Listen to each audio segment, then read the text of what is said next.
Você já entrega algo a Deus: tempo, esforço, uma oferta, um eu tentei, e mesmo assim sente um silêncio por resposta?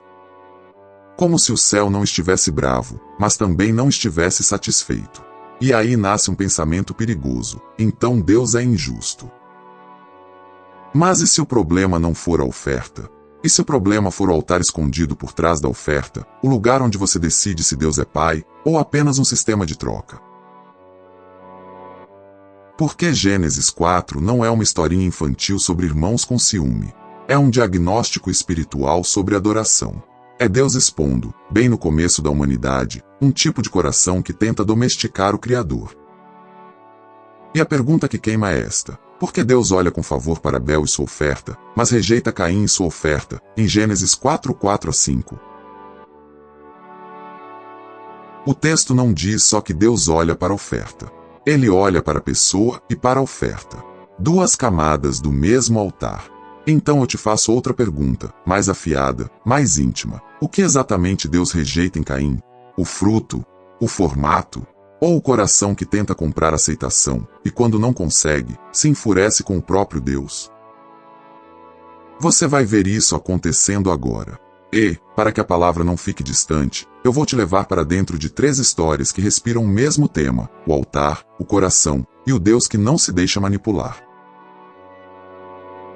Porque séculos depois de um irmão levantar a mão no campo, outro homem vai levantar uma faca no monte, com o coração em brasas e os olhos molhados, e Deus vai dizer: agora eu sei.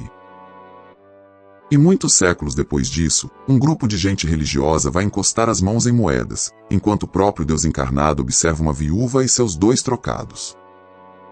Uma pergunta vai atravessar tudo: Deus aceita o quê, quando ele aceita alguém?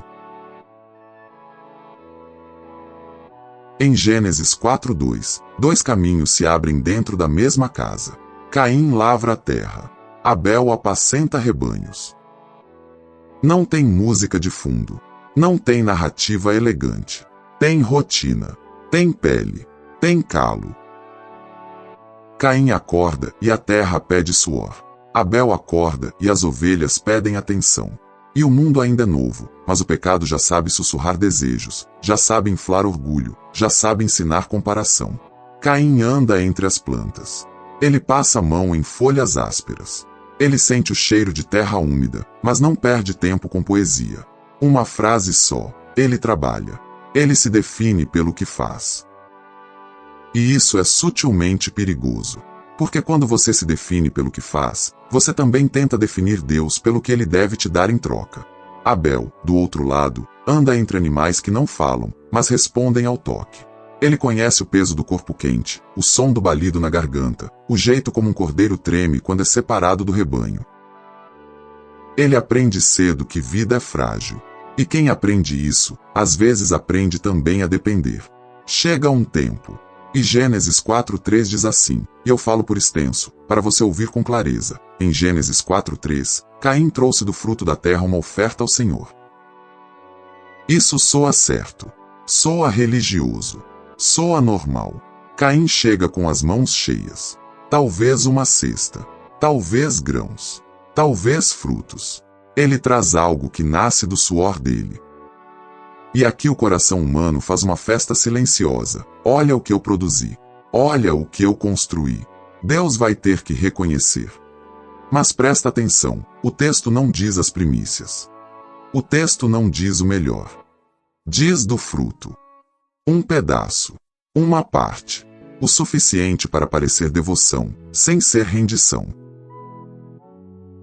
E então Gênesis 4:4 entra como uma lâmina fina. Em Gênesis 4:4, mas Abel trouxe as partes gordas das primeiras crias do seu rebanho. Primeiras crias. O primeiro. Antes de garantir o futuro. Antes de fazer conta. Antes de segurar. E partes gordas. O melhor. A porção que custa. A porção que você sente falta depois.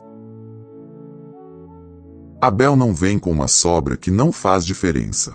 Ele vem com algo que, se Deus não for bom, vai doer. E isso é fé. Não é teatro. É entrega. Os 2 estão ali. O altar improvisado. Mãos humanas tremendo na proximidade do divino. E agora o momento que ninguém consegue controlar. Deus responde. Em Gênesis 4:4-5, a palavra diz: O Senhor aceitou com agrado Abel e sua oferta, mas não aceitou Caim e sua oferta. E aqui acontece algo dentro de Caim que é muito mais assustador do que um ataque de raiva. O texto continua: Por isso Caim se enfureceu e o seu rosto ficou abatido. O rosto cai. O semblante desaba como parede molhada. E esse detalhe é físico porque o pecado sempre começa no invisível e vaza para o corpo. O maxilar fecha. O ombro endurece. O olho perde brilho. Caim não está apenas triste. Ele está ofendido. E quando o ser humano se ofende com Deus, ele começa a julgar Deus. Dentro da cabeça de Caim, a justiça vira cálculo. Eu trouxe. Eu trabalhei. Eu fiz. Por que ele não aceitou? Ele olha Abel. E não vê irmão. Vê concorrência. Ele não vê fé. Vê afronta. E Deus, escuta isso, Deus não se afasta. Deus não age como alguém irritado que some. Deus entra na conversa antes do sangue. Em Gênesis 4:6, o Senhor pergunta: Por que você está irado? Por que o seu semblante está abatido? Deus pergunta, não porque ele não sabe. Deus pergunta porque ele quer arrancar a máscara. Ele quer fazer Caim se ouvir. Ele quer dar a ele um retorno. Uma chance. Caim fica parado. A respiração dele está quente.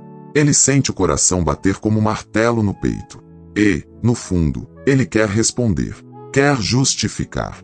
Quer dizer, porque eu mereço. Mas ele engole. Então vem a chave, a frase que decide destinos. Em Gênesis 4:7, Deus diz: Se você fizer o bem, não será aceito? Mas se não fizer, saiba que o pecado ameaça a porta. Ele deseja conquistá-lo, mas você deve dominá-lo. O pecado está à porta. Não é poesia. É aviso. É como se Deus apontasse para a entrada da alma de Caim e dissesse: Tem uma fera agachada aí. O pecado não chega gritando. Ele chega respirando baixo, esperando você alimentar. Ele deseja conquistar. Ele quer governar. Mas Deus diz: Você deve dominá-lo. E aqui está o terror. Caim ouve a voz do Senhor, e decide que a voz do Senhor é um insulto. Porque o coração que tenta negociar com Deus não suporta ser corrigido. O coração que oferece sobras quer aplauso, não transformação. Em Gênesis 4:8, a Escritura diz por extenso: Disse, porém, Caim a seu irmão Abel: Vamos para o campo. Quando estavam no campo, Caim atacou seu irmão Abel e o matou. Vamos para o campo. Uma frase comum. Uma frase seca. Mas por trás dela, tem um rio de veneno. Abel caminha. Ele não está armado. Ele não está desconfiado. Ele é irmão. Ele confia. O chão é o mesmo que já recebeu o suor de Caim. E agora, vai receber algo pior. Caim anda do lado. O corpo dele está tenso. As mãos dele abrem e fecham. Ele ouve o próprio sangue nos ouvidos. A mente dele grita: Deus escolheu ele. Então eu tiro ele. E é assim que o pecado faz. Quando você não pode atacar Deus, você ataca a imagem que te lembra Deus. Um passo. 2. Abel talvez fala sobre o rebanho, sobre como uma cria nasceu fraca. Talvez ele pergunta do plantio. Ele tenta ser irmão. Caim não responde direito. A boca dele está seca. Ele olha o campo aberto. Sem testemunha. Sem interferência. E ele sente uma estranha sensação de controle, como se matar fosse corrigir o universo. A mão de Caim se levanta. O ataque é bruto. Não é cerimônia, é violência. O corpo de Abel reage com surpresa, com dor, com incredulidade. Um som preso na garganta. O chão recebe peso e calor. O sangue sai e escurece a terra. E o que era adoração mal resolvida vira morte. E então o silêncio. O tipo de silêncio que não é paz. É a ausência. Deus fala de novo. Em Gênesis 4:9, o Senhor pergunta: onde está seu irmão Abel? De novo pergunta. De novo chance. Porque Deus é justo, mas também é aquele que chama pecadores para fora da sombra. E Caim, agora com a alma suja e o rosto duro, responde: não sei. Sou eu responsável por meu irmão. Em Gênesis 4:9. Escuta a frieza. Não é ignorância. É desafio. É a tentativa final de manter o controle. E aqui o pecado mostra seu gosto. Depois que ele te usa, ele te ensina a mentir com naturalidade. Então Deus corta. Em Gênesis 4:10, ele diz: o que você fez? Escute. Da terra o sangue do seu irmão está clamando. O sangue clama. A terra, que recebeu suor, agora recebe sangue.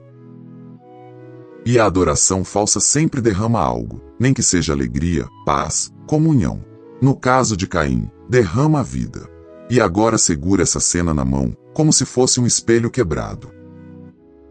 Porque a questão de Gênesis 4 não é Deus gosta mais de pastor do que de agricultor. Não. A questão é, Deus não é comprado. Deus não é pressionado. Deus não é manipulado por performance. Ele olha o coração, e o coração aparece no que você chama de minha oferta. E, ainda assim, Deus fala antes do sangue. Deus alerta antes da queda. Deus mostra a porta antes do abismo. Só que Caim prefere ser senhor de si mesmo do que ser filho.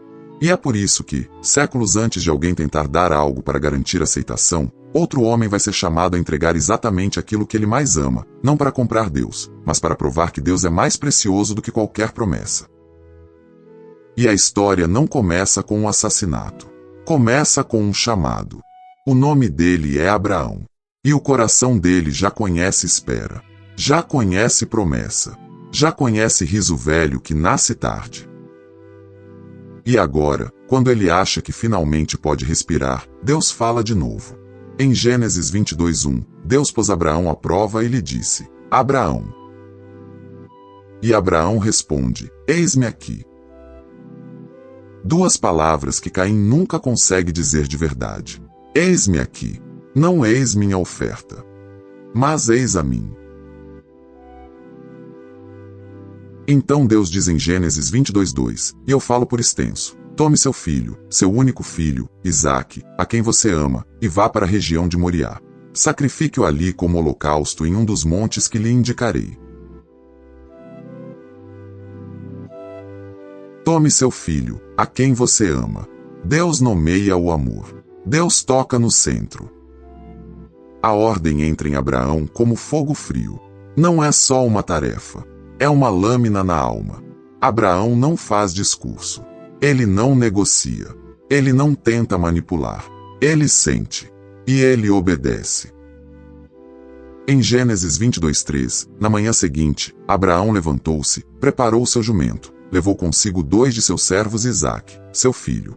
Depois de cortar lenha para o holocausto, partiu para o lugar que Deus lhe havia indicado. Na manhã seguinte. Isso significa que existe uma noite antes. Uma noite onde o coração dele deve bater alto no escuro. Uma noite onde ele deve olhar para Isaque dormindo e pensar: Senhor, é isso mesmo? Mas ele levanta. Ele corta a lenha. A madeira rasga, estala, solta cheiro. O braço dele faz força. A lâmina desce. Cada golpe é uma pergunta sem voz. E a cada golpe, ele decide: eu não vou fazer de Deus um contrato. Eu vou fazer de Deus meu Deus. Eles caminham. E em Gênesis 22:4, no terceiro dia de viagem, Abraão olhou e viu o lugar ao longe. Terceiro dia. 3 dias carregando a sentença como pedra no peito. 3 dias ouvindo passos, respiração, vento curto, e a mente tentando correr na frente. Abraão diz aos servos em Gênesis 22:5, fiquem aqui com o jumento. Eu e o rapaz vamos até lá, depois de adorarmos, voltaremos. Depois de adorarmos, voltaremos. Você ouve o que ele diz? Ele chama aquilo de adoração. Adoração não é só canção. É obediência quando dói. E ele fala: voltaremos. Tem fé misturada com tremor. Ele não entende o método, mas confia no caráter. Abraão coloca a lenha nas costas de Isaque. Em Gênesis 22:6, Abraão pegou a lenha para o holocausto e a colocou nos ombros de seu filho Isaque, e ele mesmo levou as brasas e a faca. E os dois caminharam juntos. Isaque sente o peso da madeira. O ombro dele marca. A mão segura para não cair. Abraão sente o peso da faca, e não é o metal. É o significado. Eles caminham juntos. 2 gerações. Um destino. Um altar. Isaque quebra o silêncio. Em Gênesis 22:7, ele diz: meu pai. E Abraão responde: sim, meu filho. Isaque pergunta: as brasas e a lenha estão aqui, mas onde está o cordeiro para o holocausto? Onde está o cordeiro? A pergunta ecoa mais longe do que Isaque imagina. Abraão sente a garganta apertar. Ele não mente para enganar. Ele fala com fé para sobreviver. Em Gênesis 22:8, Deus mesmo providenciará o cordeiro para o holocausto, meu filho. Deus mesmo providenciará. Ele não diz: eu vou dar um jeito. Ele diz: Deus vai ver. Chegam ao lugar. Em Gênesis 22:9, quando chegaram ao lugar que Deus lhe havia indicado, Abraão construiu um altar e sobre ele arrumou a lenha. Amarrou seu filho Isaque e o colocou sobre o altar, em cima da lenha. Ele constrói o altar com pedras firmes. Mãos tremendo, mas firmes. Ele arruma a lenha, ajeita como quem prepara algo irreversível. Isaque vê o brilho nos olhos do pai. Ele vê lágrima contida. Ele não entende tudo, mas entende que aquilo é sério. O corpo dele resiste por instinto, não por rebeldia, e então cede. Ele permite ser amarrado. A corda aperta os pulsos. O nó encosta na pele. A madeira arranha as costas. A respiração fica curta. Abraão olha para o filho e dentro dele 2 coisas gritam ao mesmo tempo: amor e obediência. E é exatamente aqui que Caim falha. Caim ama a própria justiça. Abraão ama Deus acima da própria compreensão. Em Gênesis 22:10, então Abraão estendeu a mão e pegou a faca para sacrificar seu filho. A mão estende. O metal pesa. O braço treme. O mundo inteiro parece caber num segundo. E Abraão não está tentando comprar Deus. Ele está confiando que Deus é digno mesmo quando a ordem não cabe na lógica. Esse é o altar que Deus aceita, o altar onde você não controla o resultado. E então, no último instante, Deus fala. Em Gênesis 22:11, mas o anjo do Senhor o chamou do céu: Abraão, Abraão. 2 vezes. Urgente. Amoroso. Cortante. Abraão responde: eis-me aqui, em Gênesis 22:11. E o anjo diz em Gênesis 22:12, não toque no rapaz, agora sei que você teme a Deus, porque não me negou seu filho, o seu único filho. Não me negou. Caim nega o coração e oferece uma fatia. Abraão oferece o coração inteiro e Deus interrompe a mão. Abraão levanta os olhos. Em Gênesis 22:13, viu um carneiro preso pelos chifres num arbusto. O animal luta. O arbusto segura. O som do couro roçando nos galhos é como resposta física à promessa. Abraão corre, solta o carneiro e oferece no lugar do filho. E aqui o céu prega um sermão sem palavras. Deus não é manipulado por oferta, mas Deus ama a provisão. Deus não precisa do seu sacrifício para ser Deus, mas Ele usa o altar para revelar quem você crê que Ele é. Abraão chama aquele lugar de o Senhor proverá, em Gênesis 22:14. E, de repente, a pergunta de Isaque vira profecia: onde está o cordeiro? Deus providencia. Deus vê. Deus supre. Agora, segura as duas cenas na mão. Caim está diante do altar com orgulho e ofensa. Abraão está diante do altar com temor e fé. Um quer controle. O outro entrega controle. E, ainda assim, o tema não termina no monte. Porque séculos depois, quando a religião vira rotina de novo, o coração humano tenta repetir Caim: eu dou algo, então Deus me deve algo. E é nesse mundo que Jesus entra. Jesus está no templo. Não é um lugar neutro. É um lugar de gente observando gente. É um lugar onde o som de moedas pode virar troféu.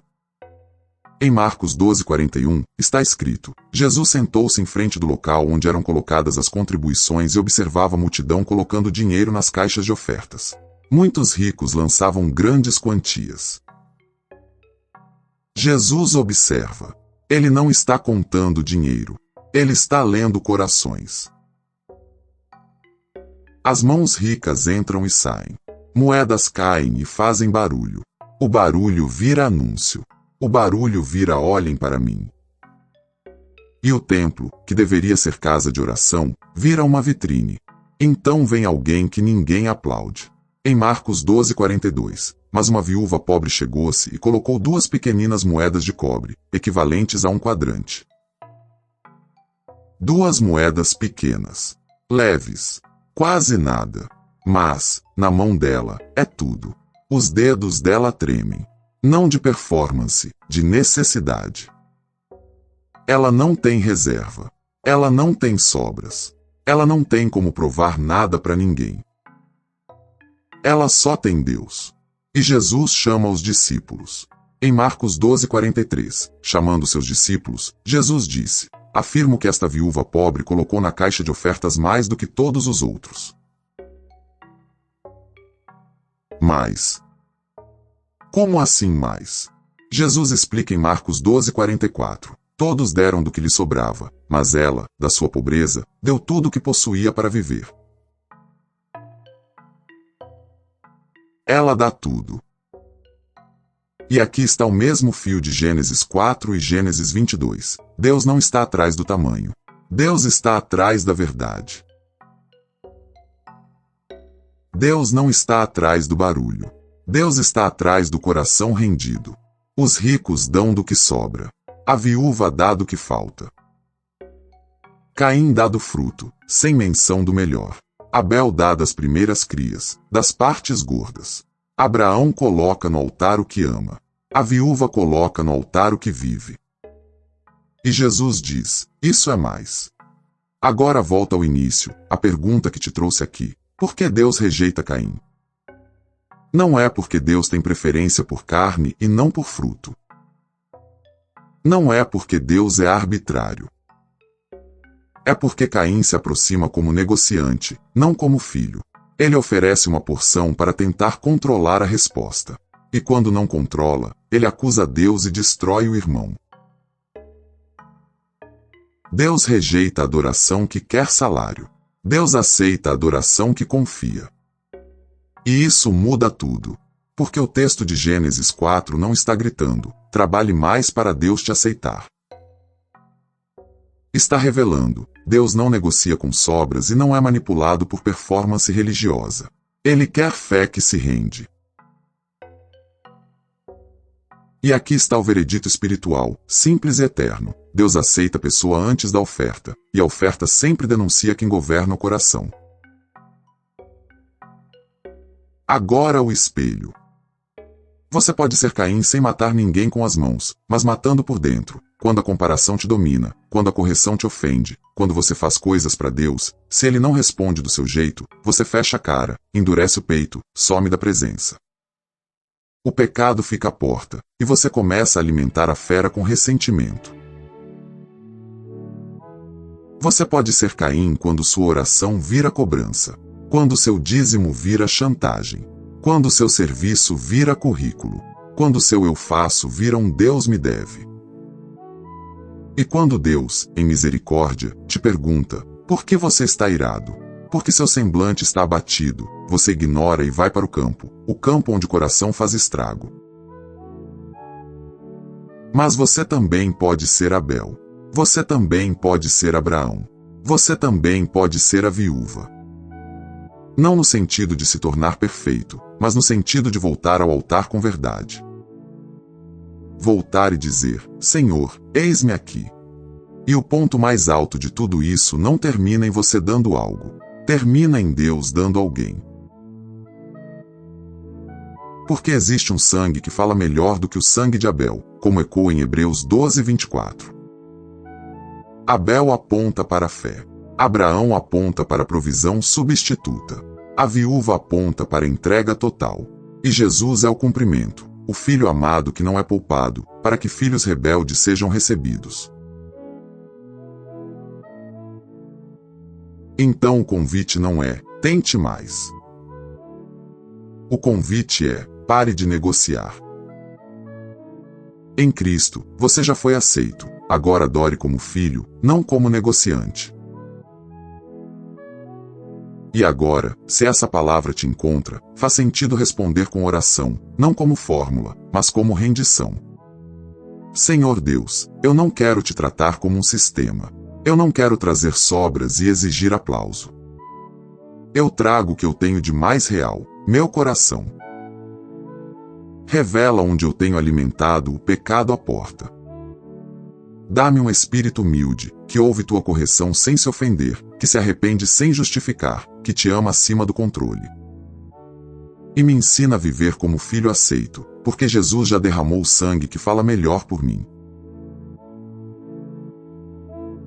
Se essa mensagem falou com você, escreve nos comentários: eis-me aqui. E compartilha com alguém que está cansado de tentar comprar paz com performance.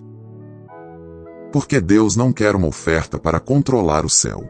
Deus quer você. Em nome de Jesus.